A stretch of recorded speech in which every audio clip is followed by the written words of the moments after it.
Lovely to see you all. I can't believe this is almost the end of the fourth month of 2024. It's really flying by. And it's been a very, very busy week for me in the last week. I don't know how it's been for you, but we had the festival of Ram Navami or Ram Navami on last Tuesday. Maybe some of you saw the clips that I was posting, and around that time, we also had some friends visiting, Dale Gurunga and his wife Rasika from New York, from the Bhakti Center. We served together a lot in New York. So it was wonderful to see them. And then Raghunath, who some of you know through Wisdom of the Sages, he was also visiting, which was a real treat. And we got to do that kirtan together as well. So it was a festive time and a lot happening. And so it feels like it's been a bit of a whirlwind. And I've also started reading. Raghunath was in town to celebrate his new book release, From Punk to Monk. So I started reading this book, and I've been really, really appreciating it and enjoying it so far. I love personal stories, and I love to hear how people find their calling in life and a deeper meaning. But oftentimes there's a lot of adversity or a lot of doubt, a lot of fear that comes along the way of pursuing that path.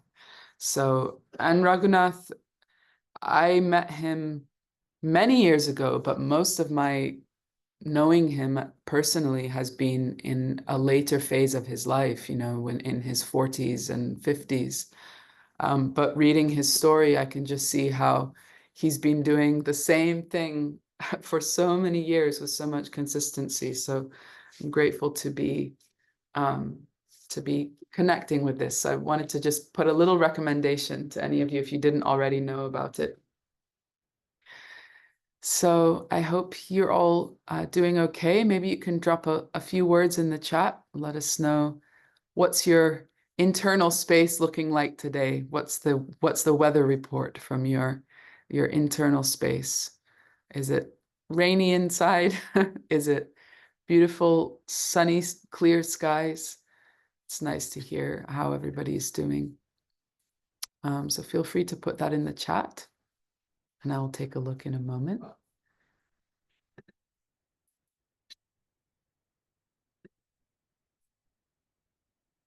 Thank you for your encouragement, Radha. Yeah, I've actually really been appreciating our more frequent meetings. It's felt really good to see you twice a month, because 1 month just felt way too long. Maya, thank you for being here, even though you're feeling tired. I'm also a little bit tired. Richie, that mixed gratitude, beauty, pain, curiosity, joy, that's like sums up the human experience to some extent. Thank you for sharing all the facets of how you're feeling inside. My stomach is rumbling. I hope you can't hear that. I guess I'm feeling hungry inside. Edward is feeling sunny inside and out. That's so wonderful. And you look very sunny in your frame there as well. Thank you, Rosie. You're feeling beautiful. Nora's a bit tired as well, but the sun is shining. Sydney, I can't believe that. Expecting first grandchild. Amazing. And feeling a bit old. I know the feeling. I know the feeling. Chapu is grateful. Thank you. Thank you for your love and encouragement. Dee, calm and anxious at the same time. Wow, that I relate to. Calm and anxious at the same time. Actually, I wanted to sing a song with you all today that talks a lot about these dualities. Some of you have mentioned that as well this morning. Richie's summary of his internal space, how we can feel, happy, but also sad, a little anxious. I woke up this morning and I'm looking outside and thinking, wow, what a place to live, even if it's for a short time. We have the most beautiful sunshine, and right now everything is blooming.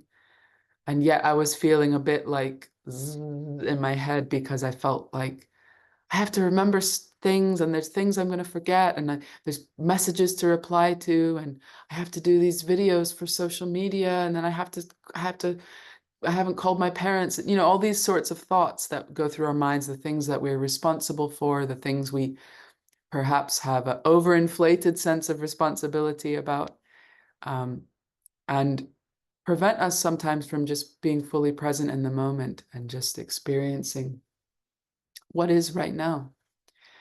So Magdalena, very tired and a little overwhelmed with moving and changing jobs at the same time. Wow, that is really overwhelming. So I hope that this next hour can be a little space of just refreshment and rest for you from that, because yeah, I relate. I took time off from doing Patreon meetings when I was moving house, and I felt I really needed that. But in retrospect, maybe it would have been good to keep going, because it's very nourishing seeing you all. So today I wanted to leave it a little bit more open. There's a song I wanted to sing with you all called Baja Hure Mana. It's one of my favorite songs, and I feel like it's a song that has been with me for my whole life. I often return to it in just random moments of, stress or thoughtfulness. I Yeah, I sing a lot to myself. I don't know if some of you saw this week. I think I'm going to pin myself, because I see that makes the recording a bit better, even though it means I can't see some of you as well. But have compassion for our friends who are going to watch this later.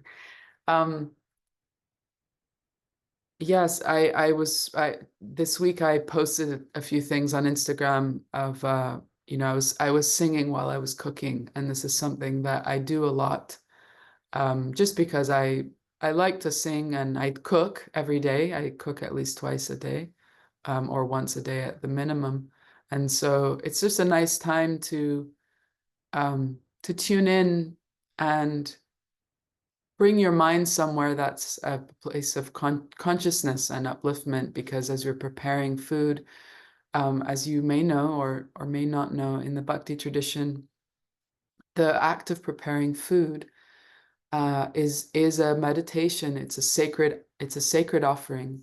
So we don't taste the food as we're preparing it traditionally.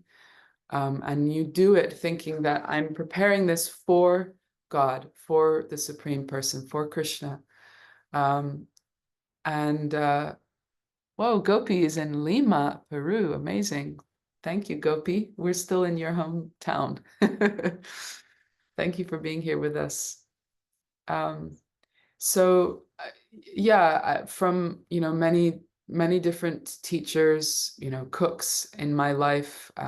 Some of them are more well known, like Yamuna Devi, or my mom, or Bhaktivedanta Swami Prabhupada, but also many other cooks that I know that are not famous. Their names will not necessarily be known, but it's a really incredible and inspiring thing to see someone practicing this with a lot of dedication, that the kitchen is a temple, and when we prepare food, it's an offering. So maybe it's because of that, and maybe it's also because I just like to sing, and I sing to myself a lot at home. But when I cook, I usually end up singing some songs. And thanks to, I guess, the way I grew up, I could be singing anything. But because in my early life, I had a lot of these devotional songs being put into the memory bank. Usually these are things that come up. So this song I wanted to sing with you today, Bhaja Hure Mana, is one of those songs. And it was famously also recorded. Actually, I just referenced Yamuna Devi. So if any of you have heard this historic album, it's called the Radha Krishna Temple album. And it was recorded, overseen by George Harrison in London in the late 60s. And one of the famous tracks on that album is the prayers that are sung in ISKCON temples, when the curtains open for the darshan in the morning, Govindam Adipurusham Tamaham Bhajami. That is a famous track, probably the most famous track on that album. But another track is Yamuna Devi singing Bhaja Hure Mana, except she had not learnt it properly. She'd only learnt it by hearing, and she'd noted it down herself. So she sang Bhaja Mana Hure, Bhaja Mana Hure, Shri Nandanandana Abhaya Charana Ravindare. That's how she sang it on that recording. She got the words a little bit mixed up, and Prabhupada, Bhaktivedanta Swami Prabhupada, he was a little bit, maybe he was almost, like when you kind of want to poke somebody, but you're not really upset with them. He poked her a little bit and he said, maybe you're not doing your sadhana properly every day because you got the words mixed up. He said, take care, do everything properly. And it's been sort of immortalized there in a way that's technically incorrect because the words are in the wrong order. But the devotion of that recording is so deep and so beautiful. And I really love that she didn't know that she was being recorded. They had actually finished all the intensive period of recording for the day they were at. I think it's called Trident Recording Studios, but in any case, it was where Apple Records would do their recording. And they'd done a really intensive session all day long, and her voice was almost completely gone.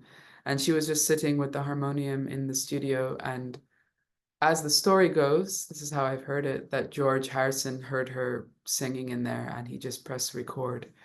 And then later on, they added the clapping because there's some clapping that comes in at a later point. So I wanted to sing that with you if you are keen to do that. And then we can go from that into a little kirtan, and then I'd love to leave it open for if you have any questions or any comments, things you'd like to share with the group. It's always wonderful to hear from you. And yeah. Oh, thank you, Gopi. Yeah, I'm gonna copy that as well so that I can share it with the group later. Thanks so much for sharing that. That's the song that we're speaking about. And it's one of my favorite recordings. I really love that recording so much. So let me just pull up the words to this. And I'll put them in here. And I will share my screen with you all as well, in case that's helpful. Well, I'll first just read them because you can pull them up too. So the author of this song is called Govinda Das Kaviraj. He's many of the songs that I share because of the lineage of Bhakti Yoga that I come from, which was really headed and reinvigorated by Sri Chaitanya Mahaprabhu, who appeared in Bengal. So this tradition is called Gaudiya Vaishnavism. Gaudiya means Gauda, the land of Bengal. This is the ancient name of Bengal is Gauda, with a D, not with an R. And so a lot of these songs are in Bengali, which is a beautiful language. It's probably not as commonly known as other Indian languages. Well, certainly not as commonly known. Definitely the prevalence of Bollywood and Bollywood music means that Hindi and Urdu are, there's a lot of words or songs which are commonly known around the world. And also popular bhajans are also often in Hindi. But these songs are in Bengali. I love this language, and I've grown up singing in this language, so it's familiar to me to some degree. And so this song, the first line of the song, is bhaja hu re mana. So this word mana, many of you will already know. Mana refers to the mind.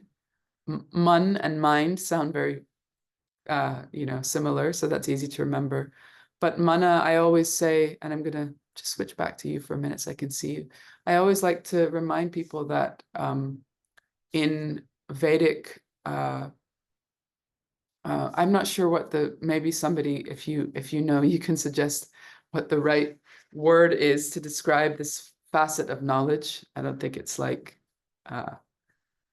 I'll just use the word philosophy, but basically the way that the mind is understood is different from the way that we often think of the mind. Is like the mind is sort of in the brain. The brain is like where thinking happens, and we often talk about head and heart, as like two separate places.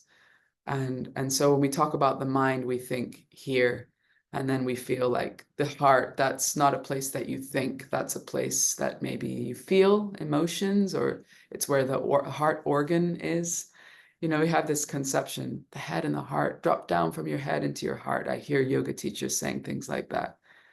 And there's some validity to that way of thinking. As far as this is a personal perspective. I'm not an expert in explaining these concepts, but my understanding of the Vedic explanation of the mind is that there are different layers to the mind and consciousness, but essentially the heart and the mind, the place where we are thinking, where we are willing. We have the mind, we have the senses, we have the consciousness, and there's Sanskrit names for all of these parts. And we don't have to go deeply into it. But basically, when we address mana, Bhaja mana, there's one place that's, it's the place where we think, feel, will. That is mana, where we Bhaja mana, dear mind, please listen. And in that place, we also connect with in the heart. It's kind of all together, but they're different layers. Thank you. Thank you, Gopi. Yes, inherent tendencies, desire. So it's well known that often in another language, there will be nuances and layers to the meaning of a word. And in English, we can't convey that as easily with one word. So similarly, the word mantra, man, refers to the mind, and tra is the root for the Sanskrit word trayate, to free or to uplift. So when we chant a mantra, we are bringing about upliftment and ultimately freedom to the mind. So let's go back to the words. Bhaja hure mana, Shri Nanda Nandana, Shri, that most glorious, Nanda Nandana. This is a very sweet and affectionate name for Krishna. Nandana means the son, or the child, the beloved of Nanda, which refers to Krishna's manifest father. For Krishna is known as, Sri Krishna is the source of everything, is the supreme, the beginning, the middle, and the end, the supreme beloved. But when he appears in this realm and also in the spiritual realm of Goloka Vrindavan, he has a father, or someone gets to play the role of his father, and his name is Nanda Maharaj. So this name Nanda Nandana evokes that beautiful childhood, child form of Krishna, which I always think is so interesting, because the poet is talking about the pulling of the mind, the frightening things of this world and of this life that we have to encounter, and bringing equanimity to the mind, and yet referencing this sweet baby Krishna as the form that he's praying to. So it's almost like it's counterintuitive, if you want someone to step in and kind of save the world. You might think of God, the Almighty, you know, Father in the heavens who can step in and control everything. But he's speaking to this baby, sweet Krishna with chubby cheeks and curling locks of hair, who sometimes cries when his mother chastises him for being naughty. That is Nanda Nandana. So it's a very interesting aspect of Krishna Bhakti. Sri Nanda Nandana Abhaya Charanara. Bhaya is fear, and abhaya is fearlessness. And charan is the feet, aravinda is the lotus. So your lotus feet bring about fearlessness. So, oh my dear mind, please worship the lotus feet of Sri Nanda Nandana, which bring about complete fearlessness in the heart. Durlabha Manava Janama Satsange. You can look at this while I'm reading it if you like, or you can just listen. I gave you the link in the chat. Durlabha Manava Janama Satsange. Both in the day and at night I remain sleepless, suffering the pains of the heat and cold, the wind and the rain. So we were talking about dualities. Dee was saying, you know, I feel calm and anxious at the same time. There's so many dualities that we experience in life. Heat, cold, wind, rain, happiness, distress, young, old, angry, peaceful, comfort within our body, discomfort within our body. We can experience that back and forth so many times, even within the course of a day. You might eat something and it's so delicious, and then you get indigestion. So it's like happiness when you eat, and then, oh, now I feel sick, and then you get over it and you feel fine again, and then maybe you eat something again. So he says, for a fraction of flickering happiness, I have uselessly served wicked and miserly men. So some of us may be able to relate to this. You can drop a yes in the chat if you feel you relate to this. For a fraction of flickering happiness, I have, what does he say, wasted? I've uselessly served wicked and miserly men. Many of my friends, I have a lot of friends, especially in London, who work in the corporate world. And I've, you know, talked to them over the years how sometimes it can be so difficult when you work in an environment that, you know, at the top level of a company or of an organization, decisions are made or things are supported or actions are taken which may not sit well with your ethics and values. And yet the work that you do is your livelihood, and it maintains your family, and there's other ways in which your life is entwined with it. And there's so many other ways that I'm not just pointing a finger at the corporate world.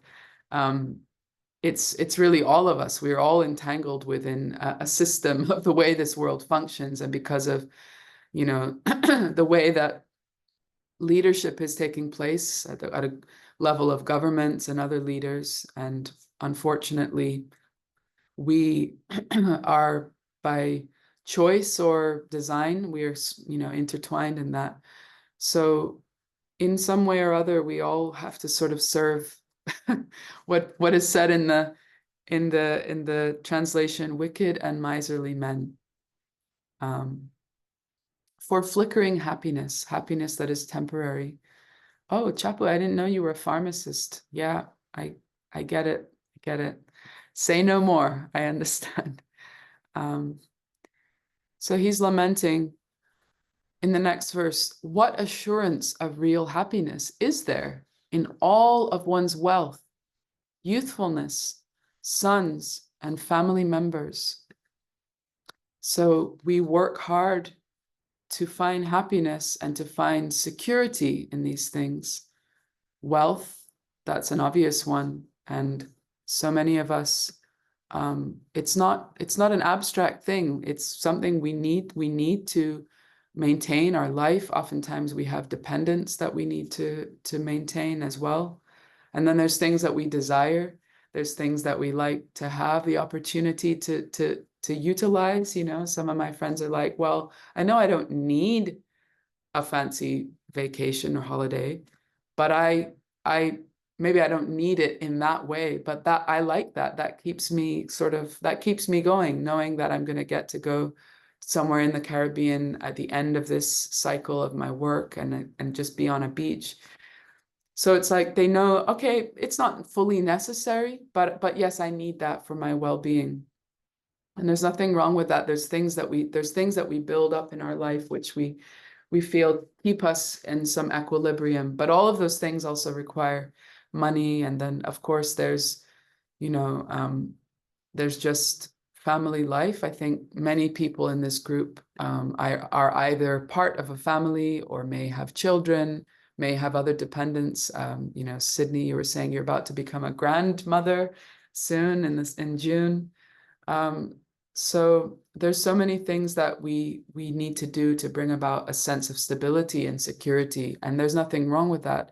But what the poet is alluding to is that actually that security is not, it's an illusion, because everything can crumble at any moment, and that's just the reality of being in this world.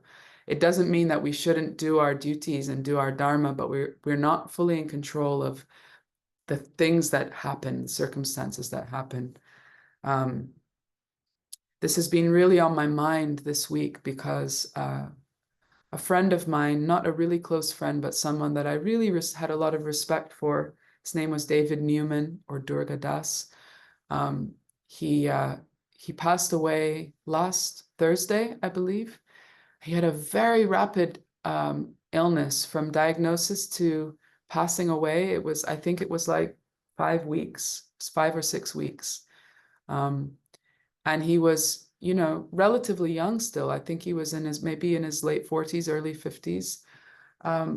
But one of the things that I found to be very glorious, even though in one sense we could view it as a real tragedy because it seemed untimely, but he had really dedicated his life um, to sharing practices and teachings that gave profound upliftment to so many people.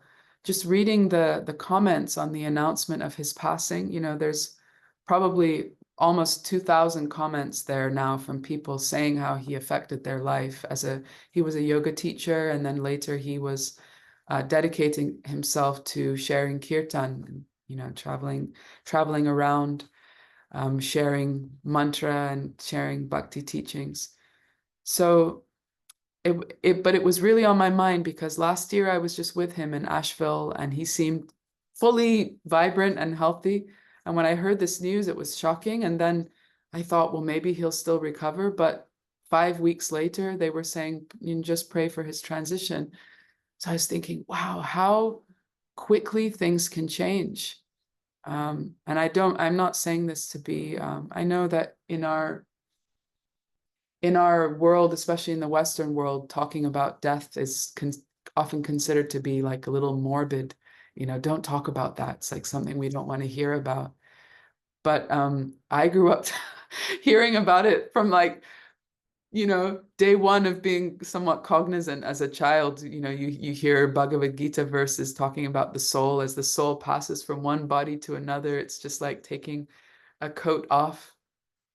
And I sometimes think, you know, I wasn't very prepared for normal sort of Western culture where we don't talk about these things. But it's actually, it gives a lot of freedom to speak about it because it's a reality of this life. So I hope I'm being somewhat coherent. I'm sorry, Nora, sorry to yeah, break that news. Yes, he was immensely kind person and a very beautiful soul. And it was very, very, very shocking. And I know that many people many people whose lives he impacted are still really grieving because it's very fresh news. We would just said a prayer for him on Tuesday night when we did the kirtan for Ram Navami. we dedicated that kirtan for him and for his onward journey. And then it was just about 24 hours later that I received that news that he had passed. So going back to the song, I feel like I'm ending up speaking a lot more. It's kind of seems like I always do that. I'm sorry. But let's quickly get through the rest. There's only a few more lines. This life is tottering like a drop of water on a lotus petal. Therefore, you should always serve and worship the divine feet of Lord Hari. So this line is very famous because the words also have a lot of there's a lot of rhythm and assonance in the words. Kamala dala jala jivana talamala. Kamala dala jala jivana talamala. Kamala dala jala jivana talamala. Let's sing it together. Kamala dala jala jivana talamala. Kamala dala jala jivana talamala. So if you've ever seen a lotus petal or a lotus leaf, they're kind of water resistant, and the droplet of water, especially I've heard this also translated as a leaf, a lotus leaf. You see that droplet rolling. Sometimes you can see these videos where someone's filmed it in slow motion, and the droplet is just going like rolling, rolling, and you're thinking, when is it going to roll off the edge? So that rolling off the edge that finally has to happen is the metaphor for the end of life in this particular body. And we're always rolling throughout our life. We don't know when that moment is going to come. It doesn't always line up with the way that we think that life is going to go. So the poet is saying, so because you don't know when it's going to happen, you should just always worship those divine feet of Lord Hari. We don't know when that last moment is going to come. And in the path of bhakti, our aspiration is to always have the name of the Lord on our tongue, because that is like it's like, you know, a beautiful golden rope that we can just always hold on to, and whatever happens, we will be safe, we'll be protected. That's something that has to also grow by faith, and faith comes through experience. So I encourage you to try that out, to try that practice of just when something shocks you, when something is beautiful, whenever there's a swell of emotion, to speak that divine name, whatever name that you resonate with deeply. You know, it is something that's like a habit. It's definitely something that becomes habitual, and it can be really beautiful to do that. And lastly, it is the desire and great longing of Govinda Das to engage himself in the 9 processes of bhakti, namely, hearing the glories of Lord Hari and chanting those glories, constantly remembering him and offering prayers to him, serving the Lord's lotus feet, serving the Supreme Lord as a servant, worshipping him with flowers and incense and so forth, serving him as a friend, and completely offering the Lord one's very self.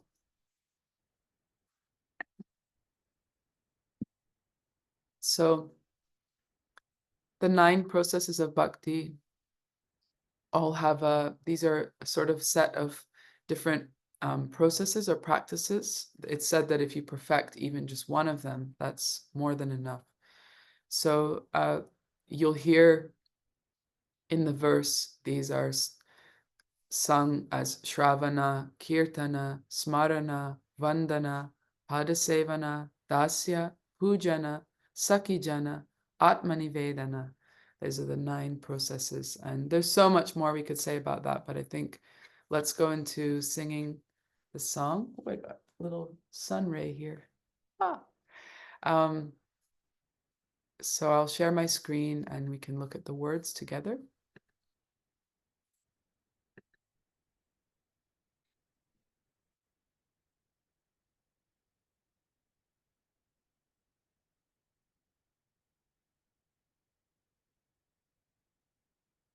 Okay.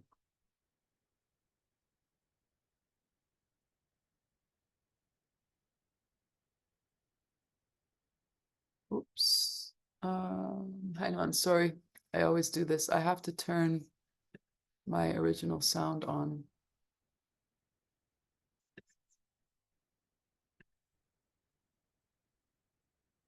It used to always be on, but now I do other Zoom calls other than Patreon. Okay, original sound. Okay.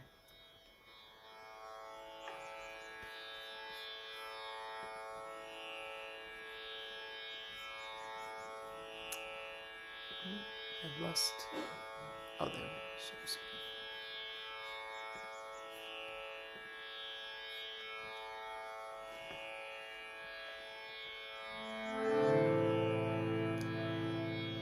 Om Jnanatimirandhasya Jnananjanashalakaya Chakshurunmilitam Yena Tasmai Shri Gurave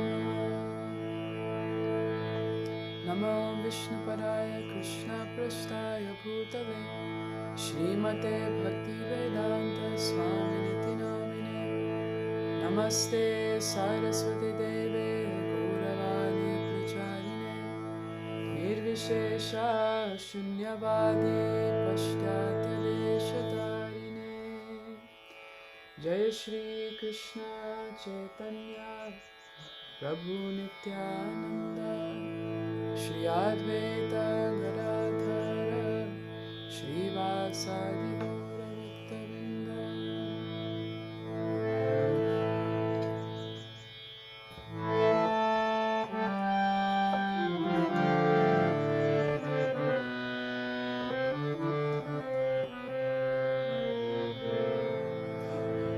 Bhaja Hure Mana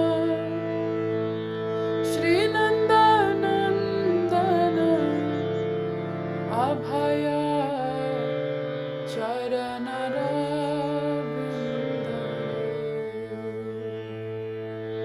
Bhaja Hure Mana Shri Nandanandana Abhaya Charanarabindare.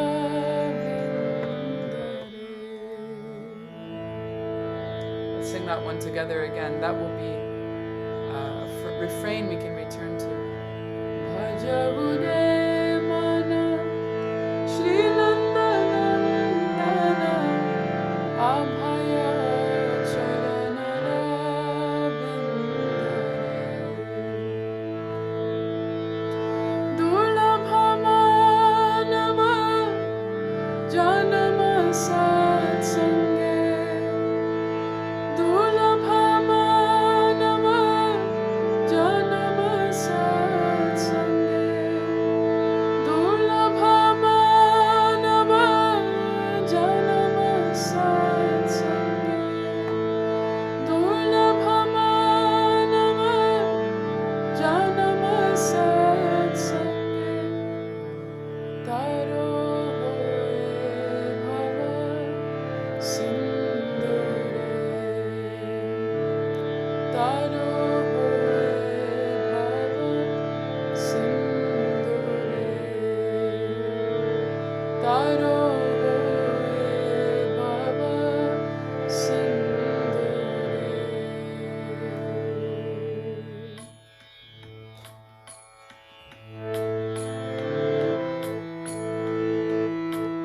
Bhaja Hure Mana Shri Nandanandana Abhaya Charanarabindare. Together.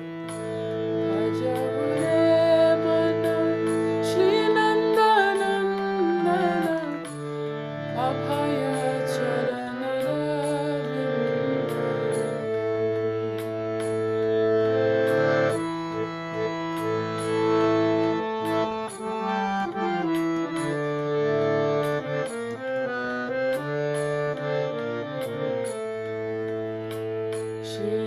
Shitayatapa Bhattamarishana Edina Jamini Jage. This is about the dualities. So we can think about our dualities we experience, the heat, the cold, the happiness, sadness.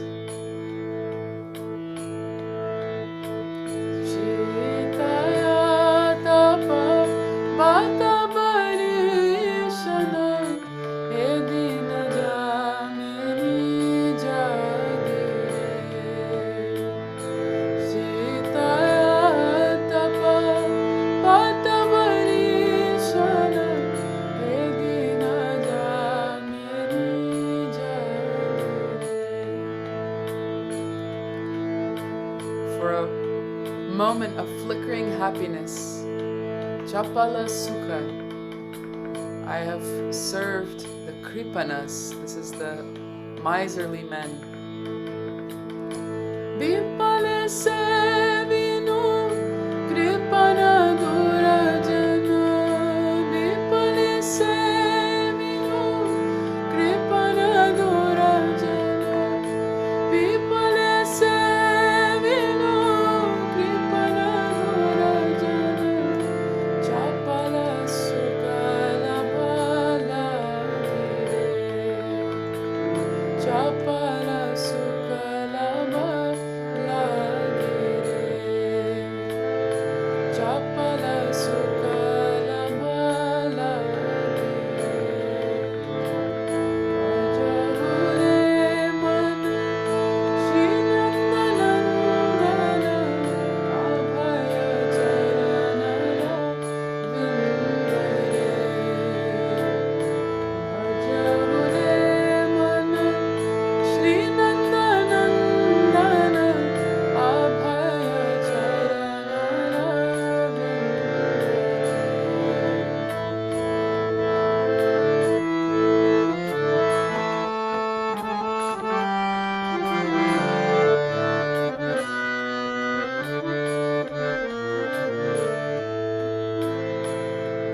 Dhana yovana,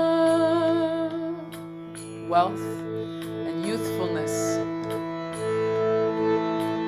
Putra parijana, children and family, society, community.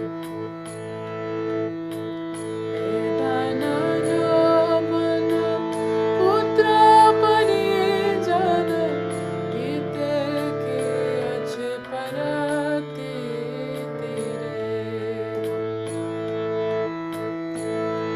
Dhana yovana, putra parijana, ite ke ache parate tere.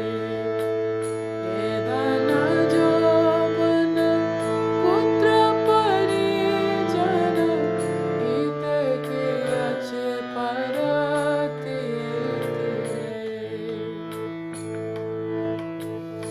What does he say here? I'm just reminding myself, yes, what assurance of real happiness is there? And I also feel that happiness is related to an impression that this will last forever or last for a very, very long time, because we feel secure, so that there's a feeling of happiness. Now this famous line, Kamala Dala Jala Jivana Talamala. Let's sing it together. Kamala Dala Jala Jivana Talamala, Kamala Dala Jala Jivana Talamala, Kamala Dala Jala Jivana Talamala, Kamala Dala Jala Jivana Talamala, Kamala Dala Jala Jivana Talamala, Kamala Dala Jala Jivana Talamala, Bhajahu Hari Padane Tere, Bhajahu Hari Padane Tere. So simply worship the lotus feet of Sri Hari continuously, constantly, eternally. Bhajahu re man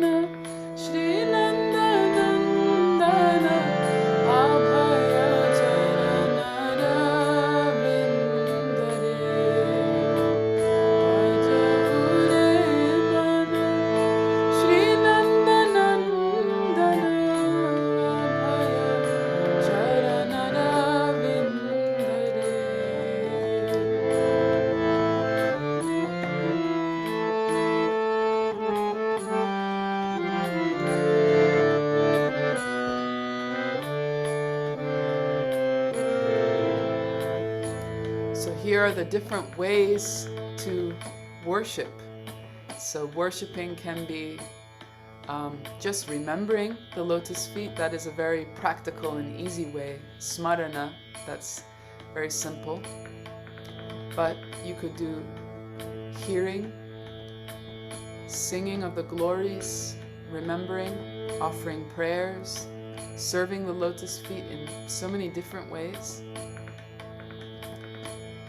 acting as the servant of the Lord, offering worship with physical items like flowers and incense, regarding the Supreme as one's best friend. That means putting them first also in your life, making them priority. And Atmanivedana, complete dedication of the self. We can sing them together, sing a couple times. Shravana Kirtana Smarana Bandhana Pada Sevana Dase Shravana Kirtana Smarana Bandhana Pada Sevana Dase Shravana Kirtana Smarana Bandhana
Abhaya Charanara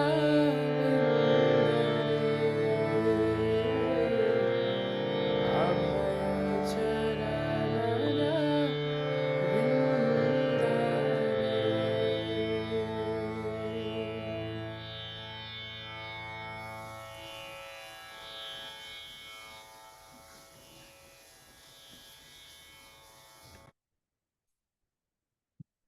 Thank you for joining me in singing that beautiful song. And I will also share some other beautiful recordings of it. I love to hear all the different varieties that a particular song can be sung. And there's so many beautiful voices who sing this song in really compelling way. When I say beautiful voices, I don't mean the voice itself. Sometimes they do have a very beautiful, objectively, a very beautiful voice as well, but it's really the heart. That's what's singing, what is coming through the heart. That's what we feel in the heart of the person who's singing it. And also we really experience the heart of the author of these words. That's one of the amazing things about singing the words of a great saint or a great bhakta, that we experience the vibration of their words. Edward, thank you for that encouragement. I just had that thought as we were singing. I was like, how come I've never recorded like traditional songs? I think it's because maybe, maybe because I've heard recordings that others have done so much that I think it doesn't need to be done because it already exists.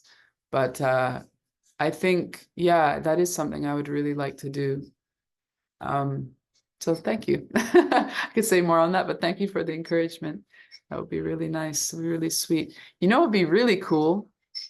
It would be really cool to do a semi-live recording where, I don't know if any of you have seen, I know Krishna Das has done this, but I saw this amazing film of Aretha Franklin. I watched it with my husband in a cinema, which I highly recommend if it ever, starts getting played again. I can't remember what it was called, but it was basically a film that showed the live recording of an album that she did of hymns. It was, gospel with a full gospel choir in the church that she really grew up worshiping at. But they had a live audience there also taking part, and they recorded it. But because it was going to be for a record, if they made a mistake, they would stop and start again.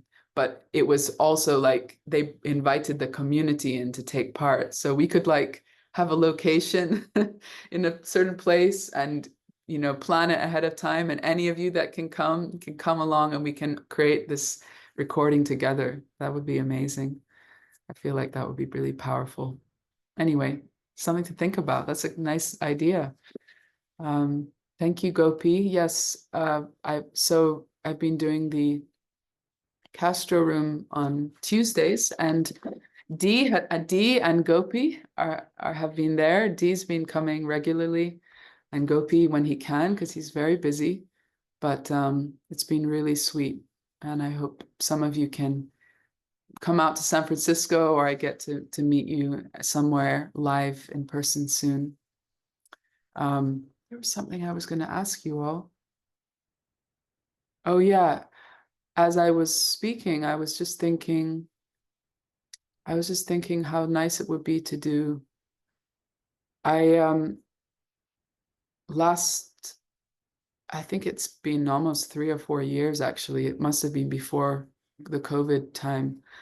But I did some sort of seminars going through different I did a seminar on the songs of a particular author, on Bhaktivinoda Thakur, and then another time we did Narottam Das Thakur, and I haven't done that kind of thing for a really long time, and I was thinking it would be nice to do that, maybe maybe not just for Patreon, but maybe open it up more broadly, and we can also let people know about Patreon, or maybe we make it only on Patreon, and then we can have a lot more people join. I don't know.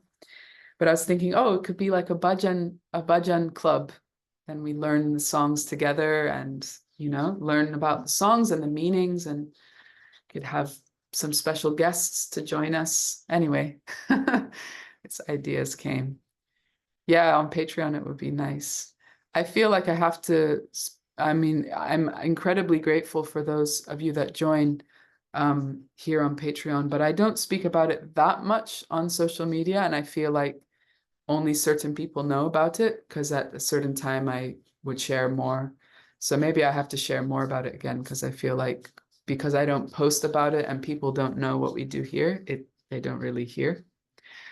But this is also nice because it's so small. It's small when we get to meet together, which I do like.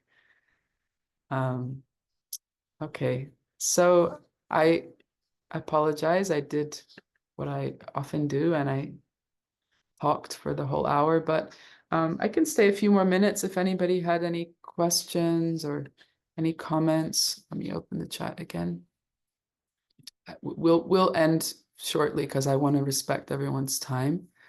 But if there's anything else you wanted to share,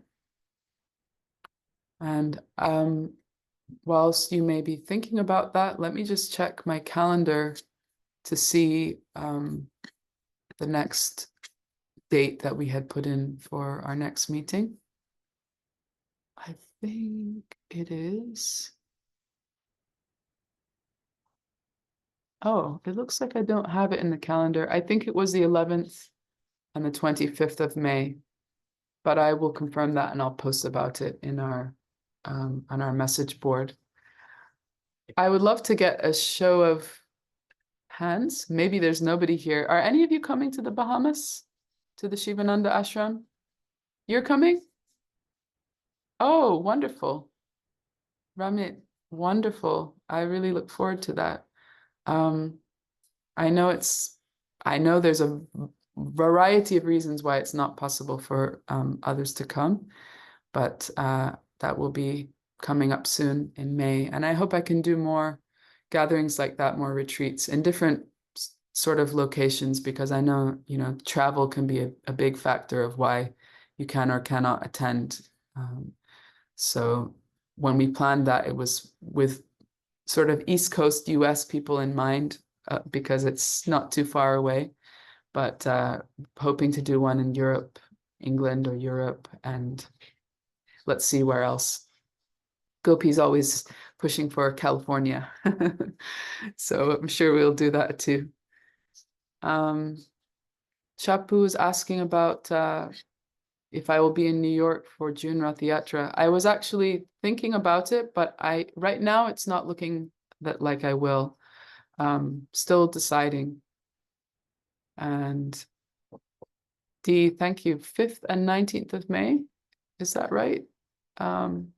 Oh, that's right. Yes, 5th and 19th of May. I think I just hadn't put it into my calendar. So I'll post that up as a confirmation. Yeah, Edward, BC is very beautiful. I really want to come up. I haven't been to Canada since 2020. So I really would like to come up. And now I'm close. Okay. Well, it's so wonderful to be with all of you. And thank you for attending. There's a lot of people on the Patreon group, but a relatively small number who attend these sessions, and it tends to be a lot of the same people. And so what I understand from that is this is something that you value, and I value it too. And I actually do appreciate that a lot of you just come every time, because I feel like we really get to spend time together in a genuine Sangha. So thank you. And we do not judge you, all of you who may be watching this later as well. We love you as well. We understand you can't be here in person, but many, many thanks to all of you. I'm your and if any of your faces are missing, it's always something missing from our Sangha. And Susan, when you joined, that was how I felt. I was like, but Susan's not here. And then when you joined, I was like, okay, now we feel complete. So wishing you all a wonderful week ahead. And well, 2 weeks till we meet again. Wait, is it 2 weeks? Yes, 2 weeks. Next week is my 2-year wedding anniversary. So we're going on a little anniversary vacation, just locally, but ask for your blessings in this adventure of marriage. And Dee, I look forward to seeing you at the Castro Room. Anyone else who can make it, thank you all so much. Have a wonderful day. And remember, Bajahu Hari Padani Tire. Always keep that. If you don't have a name in mind, you can choose Hari or Krishna or Radha, Radhe, or any other name that resonates with your heart, that attracts your heart. Thank you all. See you very soon. Thank you, Nisha. Thank you, Dee. Thank you, Chapu. Hare Krishna.